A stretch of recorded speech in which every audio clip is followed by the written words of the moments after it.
So this is a course on the multiple ways that we have on theorizing what the economy is and how it works. And up to this point in modules 1, 2, and 3, we started with the history of thinking of economic thought. And we started with the classical period and classical economics.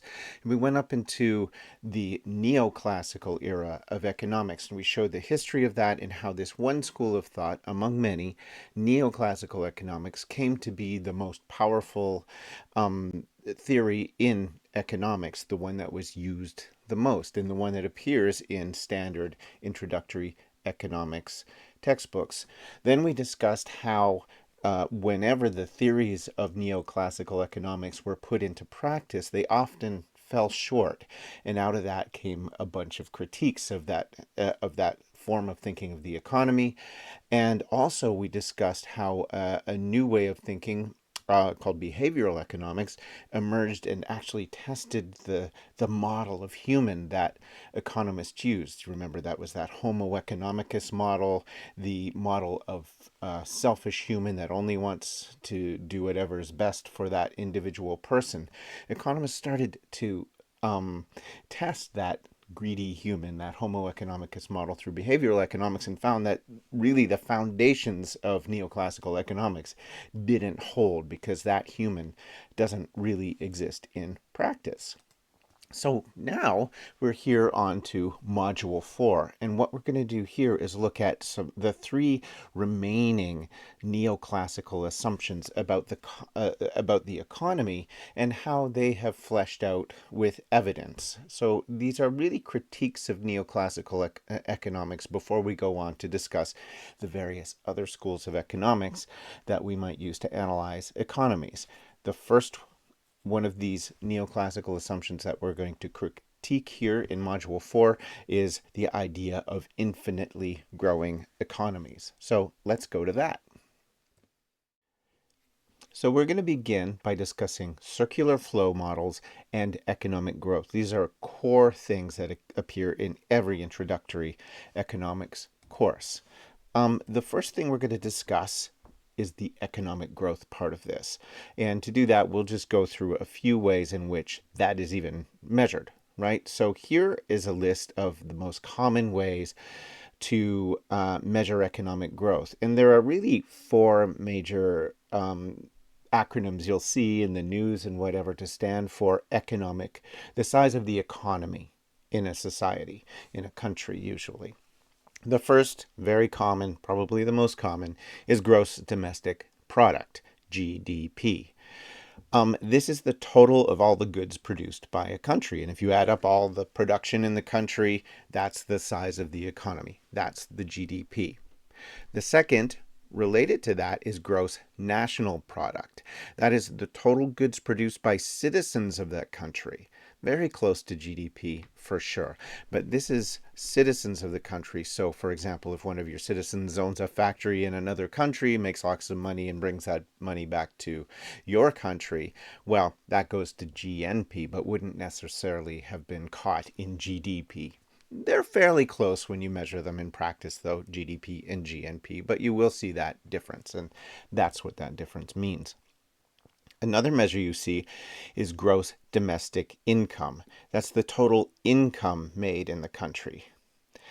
Actually, this is virtually the same as gross domestic product. Turns out you can measure the economy in two different ways. You can measure how much is produced in that economy, or you can measure how much money people make, how much income they make, and that turns out to be virtually the same. So it's like there's two opposite ways of measuring GDP that get to the same thing. You can measure GDP, gross national product, or GDI, gross national income. It'll add up the same. So gross national income is the income made in the country. Gross national sorry, gross domestic income is the income made in the country. Gross national income is the income made by citizens of that country, right? So GNI and GDP basically will be the same, and GDP and GDI will basically end up the same, because to get to the same number, you can either add productivity or you can add income. So all that is to say, All of these measures are used often to measure the size of a national economy. And they all kind of tend to be approximately the same. To break that down further, we'll take one of these, probably the most common, GDP, and show how that's added up. The famous economist Simon Kuznets came up with this idea and devised a way of counting what should be in your total, counted in your total size of your economy, and what should not. So when you hear that, you should immediately think, okay, this is something that somebody made up. They're going to have made decisions on what counts toward economic growth and what doesn't. So it's a socially constructed measure. They might have missed some things, and of course there are all sorts of arguments over what might have been missed and what should have been counted in GDP, what maybe should not have been counted in GDP, because it's a social construction. This is how that social construction works, though. GDP is calculated by adding consumption, when you and I go buy a cell phone or we go to a movie, consumption. Then investments, that's when businesses buy something in order to produce. So if you're in the house building business and you buy a bag of hammers, that's investment, right? Because you're going to use that. That's not the final product. You're going to use it to make another final product. And that's counted. That purchase of that bag of hammers is counted in GDP. Then there's government spending. Governments spend all the time. We have to measure that. That goes toward GDP. Then there's net exports. What does that mean? If you export more goods to other countries than you import from those countries, you're going to make money. So that money you make adds to the GDP.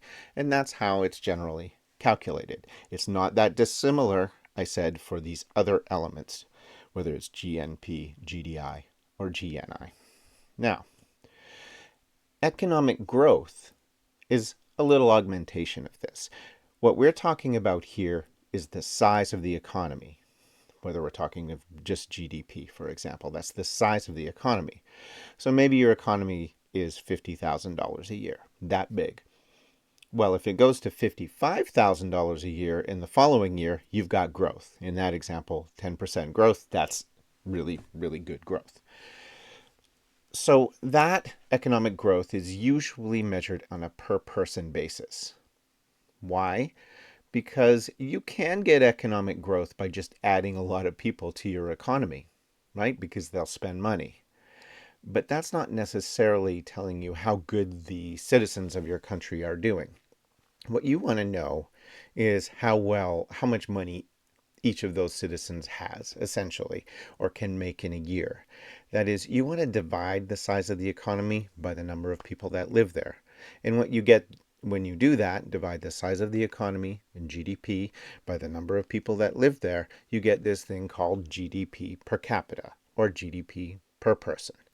So economies are often measured in that per person way, per capita way. And growth is often listed as GDP per capita growth. So you know how much the economy is growing for each individual citizen, right? So to do that, you add the GDP and you divide it by the number of people that live in the country. Now, how does growth occur?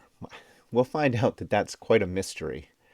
This is the circular flow diagram that's very common in introductory economics courses. What does it say? It says there are households and there are firms in an economy. Firms are individuals or companies that make things for sale, and they hire people to work at them, and they pay those people money to work for them. They produce goods using that labor, which they sell to households. So here's the firm. They're selling a good and service to households. The households give the firm money, consumption expenditures for those goods and services. And as a matter of fact, if you measure this consumption expenditures in the goods and services made, you will have, if you're talking about citizens of a country, you will have added up gross national product right here. You can also add up this side. Here are the households. They work for the firms, and the firm pays them wages and profits, etc., etc. That could be thought of Adding up income, you get to the same number. There's your gross national income. So the money flows through the circular economy, according to introductory texts. But many have looked at this and said, okay, that's good. That kind of shows how an economy works. But it doesn't show how an economy might grow. It just seems sort of like this thing that's in balance where money is continually flowing, but it doesn't show how that thing in this picture, the economy, might grow. And it also maybe leaves some things out, like government, some people say, and also, well, where is this thing? Where is this economy? It's in an environment, and a lot of people have suggested that this circular flow completely leaves out the environment. Well, ecological economists and environmental economists, which are slightly different things, tend to look at diagrams like this more.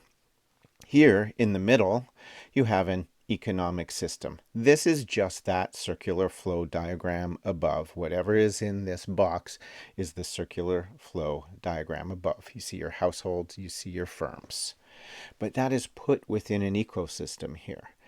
You have a solar system and a sun, which provides energy, and then you have matter like, I don't know, trees and rocks. And that is outside of this circular flow, but it's necessary to create an economy that works. And then on the other side, the economy, of course, produces waste heat and degraded matter, that's garbage and pollution. It also produces low-grade thermal energy, which is really tough to use, but we're developing some technologies that help us a little bit in order to use that. For example, often compost is sent to create energy from the compost. But that's not a big part of the economy. Most of the economy, a bigger part of the economy, is just the waste, deciding where we put it, dealing with the CO2 that increasingly goes in our atmosphere as byproducts of this economic system. In this diagram, you might notice, is actually an explanation for economic growth, which doesn't exist in the earlier circular flow diagram, the standard circular flow diagram. What is that explanation for growth? Energy. Just as say you have a car and you want it to go faster, you can put more energy in there. Put more gasoline in there and press the gas pedal harder.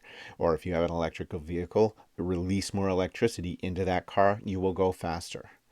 If you have more energy and you put more energy into this economic system, that might explain economic growth. It will make that system work faster.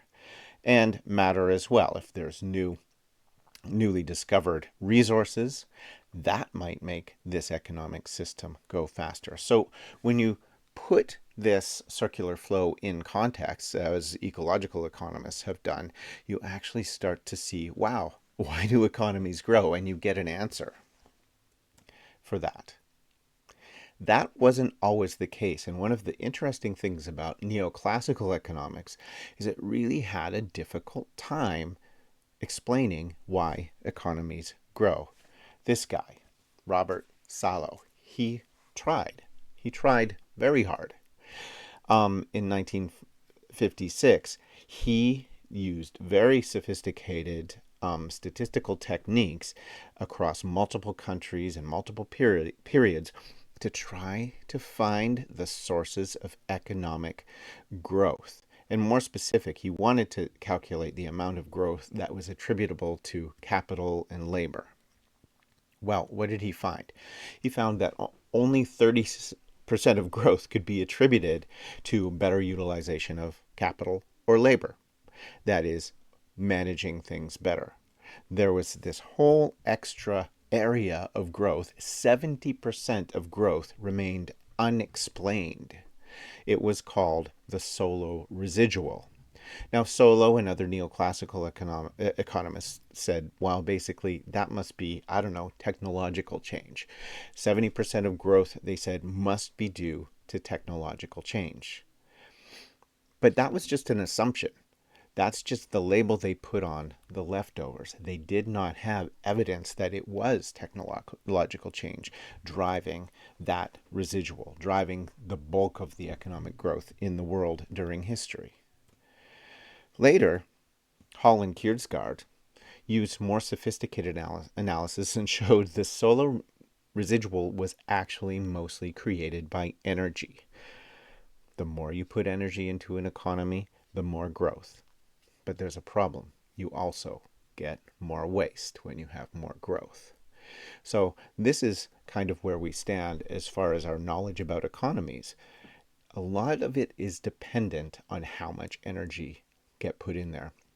Think about the largest growth eras of the world economic history. They were driven by energy. When oil became used and we've discovered how to use oil as a massive way to inject energy into the economy, and that oil is stored energy from the sun. Well, that made economic growth to explode in the earth, and that is the point when we've managed to get the most economic growth in our history. But as energy runs out, or the garbage keeps piling up, that growth is threatened.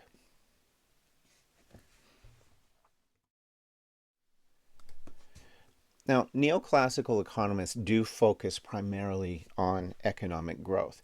They don't tend to focus on issues like unemployment and inequality, not neoclassical economics.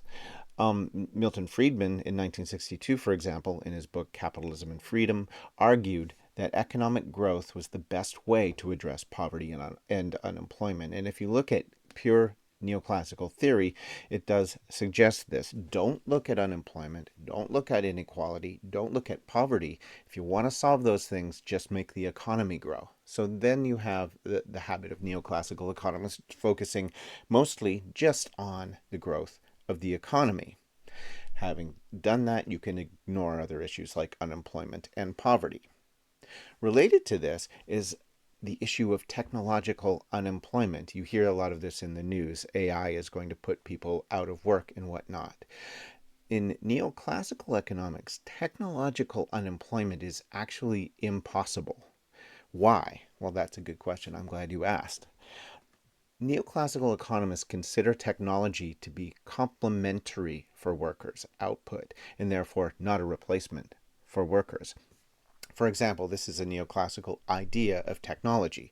You have a worker, they're building houses with their bare hands. A new technology, the hammer, comes along. That technology allows the worker to build many more houses with their time.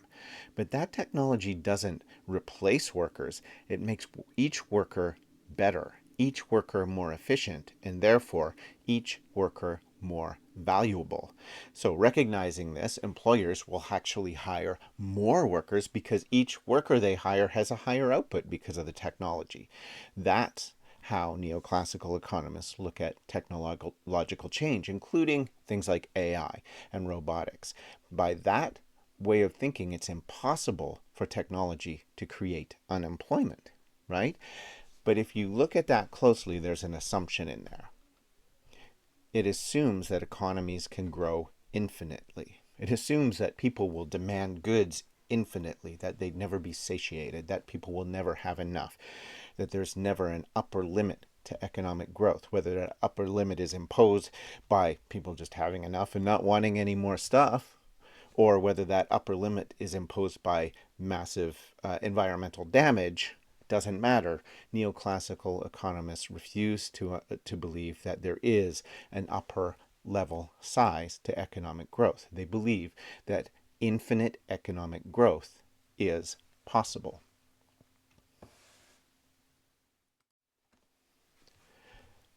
But can there be infinite economic growth? Well, a lot of people have suggested through their research that no, not really. For example, energy limits growth. As we saw in a previous slide, if there's not energy going into the economic system, it can't grow. So this is related to physical laws, theories of thermodynamics in physics. If you don't have energy into a system, it can't grow. So the system of growth, economic growth, is dependent on that end to finding new energies and infinite. If you want infinite growth, you have to find infinite energy. And it's up for debate whether infinite energy is possible or not, but certainly it's a bottleneck to growth.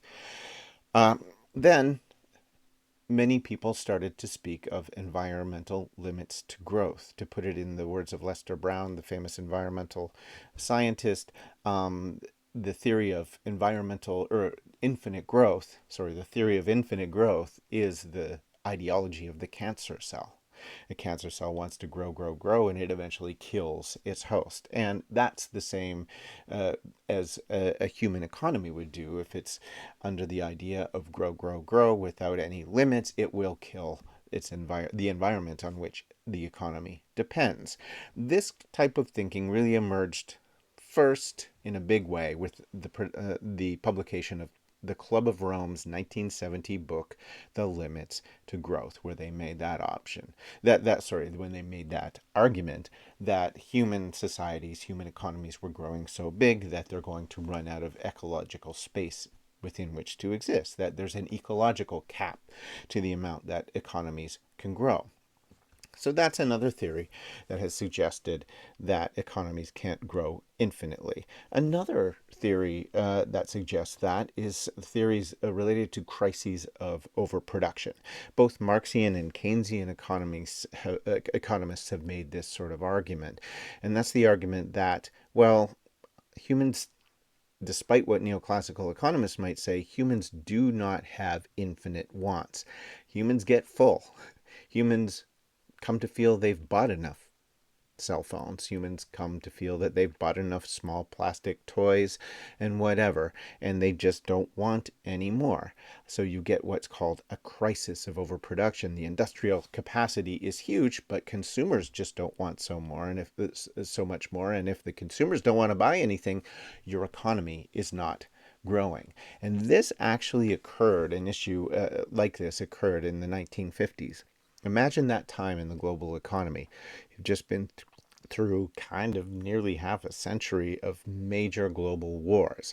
During those global wars, the industrial capacity of the world amplified hundreds of times, and then the wars stopped. When the wars stopped, that industrial capacity didn't go away. All of a sudden, we had more than enough capacity to produce all the goods and services our humans could ever want. Problem was, especially in countries like Canada, the United States, people didn't really want more. They had pretty good lives at the time, they felt. They were just happy that the war was over and would, thank you very much, live in their little houses and enjoy their communities. That did not work for the expansion of capitalism and economies, of course. That threatens economic growth. So real large industrial corporations had a plan, and what they did was they designed economies based on planned obsolescence and perceived obsolescence. And also, I should add, credit. Credit cards were invented. So even if you really don't want stuff, if you got a credit card, you will buy more stuff. Now, planned obsolescence was built in at this time into products, and it became widespread. What's planned obsolescence? That's when things are designed to break, so you have to replace them every couple of years. Your television breaks. Your cell phone starts to work really, really slowly and not be functional enough for you to use. That hammer you bought, it broke after 2 years of use. You have to buy a new one. They used to last 10 years, but now they're breaking after 2. These sorts of things are planned obsolescence, and they are in industry policy. There's also perceived obsolescence, and that has a lot more to do with design and advertising. If you create a consumer system in which things become unpopular or out of style, people will abandon the very functional goods that they have in order to buy new goods that just look a little different. That's perceived obsolescence.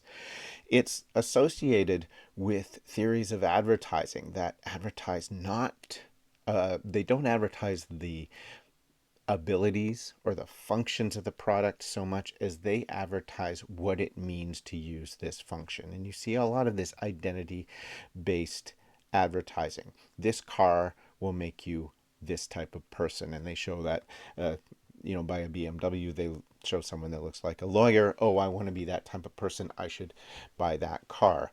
This type of cell phone says something about you. This type of computer, famous one from Apple and PC, and Apple makes you kind of normal and cool, where a PC makes you dorky. There's all sorts of advertisements used in that way. This comes from a guy named Edward Bernays, who really redesigned the consumer capitalist system in the early 20th century. He was the nephew of Sigmund Freud, the famous psychotherapist. And Bernays came up with the idea that to get people to buy more, all you had to do was play around with their identities. So watch advertisements right now, and you'll see how they advertise the kind of person you want to be in order to use fashion to get you to want to buy more things. Consumers know about this, but they're also caught in this system, right? In 2018, for example, a Canadian study by Equiterre found that 86% of consumers felt their products were built to break. And that was just the planned obsolescence part. They didn't ask questions about style, fashion, what's in trend and what's off trend. They didn't ask questions about perceived obsolescence. So these sorts of things are used in order to create an economy that tries to grow infinitely. But then you go back to limits to energy as limits to growth and environmental limits to growth from the Club of Rome and similar environmental arguments. You come to see that there might be also very physical environmental limits to the size that an economy can grow. That infinite growth is not really actually possible.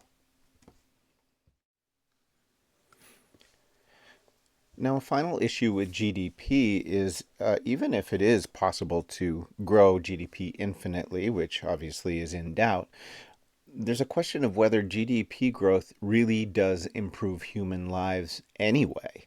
And many think that it doesn't. So, as a result of that, there have been attempts to come up with different measures of the wealth of nations other than GDP and GDP growth.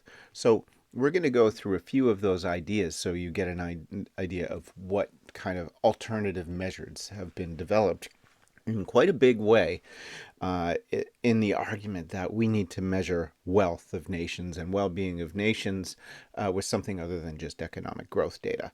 So the first thing I want to look at here is the Human Development Index. This is the most established measure to try and measure something above and beyond just GDP for the wealth of nations. It has three components. There's a money component, a health component, and an education component. And you can see them here in this picture. First, on top here, you can see they're measuring GNI per capita as a third of this measure. So if you remember the slide a few slides ago, GNI is approximately the same as GDP. That's gross national income. Here they're measuring gross national income. You could put GDP per capita in there or GNP per capita, and you get approximately the same thing. There is a PPP down here, and that's really important to point out to you. So they measure the HDI in GNI per capita, gross national income per capita, adjusted for PPP, which is purchasing power parity. That is an adjustment because in some countries it's just cheaper to get stuff than in other countries. So it's adjusting for that to make a more realistic estimate of cost of living in their country. In addition to these economic measures, which count for a third of the HDI, then you have health, and health is measured with life expectancy at birth. So the longevity of the humans living in that country is supposed to be indicative of generally how healthy they are. And then mean years of schooling and education measure. Those three measures are combined. They get an index and a ranking of countries. You've probably seen this in the news, and that is supposed to be a better measure of how economies and countries are doing. Now, some people have critiqued this for a number of reasons. One, it still is a lot focused on GNI per capita, economic growth. And another problem is that people have said, well, it doesn't take into account environmental damage, maybe environmental limits to growth, and how we might be sacrificing the ability of future generations to have an economy by maximizing growth in our current economy. So the idea of sustainable development emerged out of that. And here are the United Nations Sustainable Development Goals. So the UN first did the Human Development Index, and then they had Millennium Development Goals, and these became ramped up to what's called the Sustainable Development Goals. And as you can see, there are a lot more components here than just the three that the Human Development Index had. So, or still has. We still use the HDI quite commonly. So what are the SDGs here? Well, they add that there's an indicator for no poverty. Goal number 2, zero hunger, health, quality of education. Number 4. 5 is gender equity or equality. Then 6 is clean water and sanitation. We've got affordable clean energy. So energy is in there. Decent work and economic growth. This is where GDP creeps in. Industry, innovation, and infrastructure, kind of also where GDP creeps in. Reduced inequalities, a general measure for inequality should be taken into account, they say. Sustainable cities and communities, responsible consumption and production, climate action, life below water, life on land, peace. Peace might be important, and strong institutions to keep your civilians safe. And then there's an emphasis on creating partnerships within countries and across countries to achieve these goals. That's the Sustainable Development Goals. Some have critiqued that, and honestly, there's all sorts of research critiquing this goal, that goal, the Sustainable Development Goals in general. Are they good enough? Which way should they go? But they are quite a powerful countermeasure to just GDP per capita. But there's another one, and that's this thing, gross national happiness. You really could think of this in short as similar to the Sustainable Development Goals, except without the need to include GDP. The argument is, why do you need to include GDP? Why should that even be part of the measure? GDP isn't an end to human wealth and human development. It's a means of getting there. Money is a means to getting things. We want to measure the things that you get. It's called gross national happiness. It doesn't just measure happiness, although that is one of the things it measures. It measures time use and other measures like that, how psychological well-being, the environmental well-being, etc., etc. And there are multiple different ways of mixing that up, but they don't focus on having a component for gross domestic product so much. Gross national happiness, that title came really from the Kingdom of Bhutan, which uses this measure instead of using GDP or economic growth at all. And it's done that for quite some time. There have been other attempts to use GNH nationally. A similar method was starting to be used in Ecuador until recently, and Ecuador was an interesting case. Even nature was given constitutional rights. It could sue corporations, for example, for damaging itself. A river could sue a corporation if it could find a good lawyer. So all that was kind of associated with gross national happiness. But again, the idea is GDP is not the final good we're looking for. Maybe there are other measures that we should be focusing on instead of economic growth. Having said that, these are not what we would call hegemonic alternatives. Still, you turn on the news, still you read an economics textbook. These sorts of measures are afterthoughts. Usually, finance ministers and economists talk about economic growth out of habit, perhaps, or because it's easier to measure than all these other things. But economic growth still, especially for neoclassical economists, remains the main focus of inquiry.